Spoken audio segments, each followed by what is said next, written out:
Hi friends, బాగున్నారా? మా కోడి 6 పిల్లలు చేసింది, చూపెడతా చూడండి.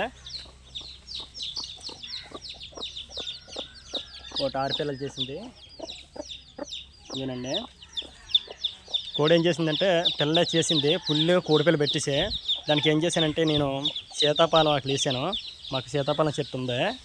అలాగే ఎందుకేస్తాను అంటే సీతాఫలం ఆకులు వేయడం వల్ల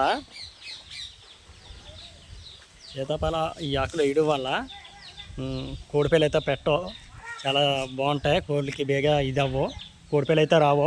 నెక్స్ట్ కోళ్ళకి ఏం చేయాలంటే మూసేటప్పుడు కొన్ని ఆకులు జల్లాలి కిందనే, పొట్టులోనైతే ఆకులు జల్లి ఏపాలు కూడా జల్లండి. కోళ్ళకి కోడిపిల్లలు అయితే బేగా పెట్టవు, జాగ్రత్తగా ఉంటాయి. నెక్స్ట్ ఆఫ్ ఆల్ కోళ్ళు తెగిలి రాకుండా ఏం చేయాలంటే 10 రోజులకు ఒక చుట్టు కానీ 15 రోజులకు ఒక చుట్టు కానీ ఒకరోజు తవుల్లో పసుపు నీళ్ళు కలిపి, పసుపు నీళ్ళు చూడండి, పసుపు నీళ్ళు ఈ పసుపు నీళ్ళు కలిపి తవుల్లో కలిపి పెట్టినట్లయితే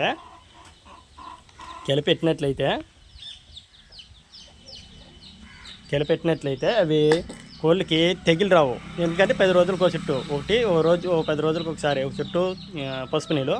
ఓ రోజు అయితే కాకరాకు పసరతోటి, ఒక రోజు అయినా తునిసాకు పసరతోటి, ఒక రోజు అంటే 15 రోజులు గ్యాప్లు ఇచ్చి 10-15 రోజులు గ్యాప్ ఇచ్చి చేసినట్లయితే అంత బేగా కోళ్ళు తెగిలి రావు, కోళ్ళు బాగుంటాయి. ప్రతి ఒక్కరు అలా చేయండి.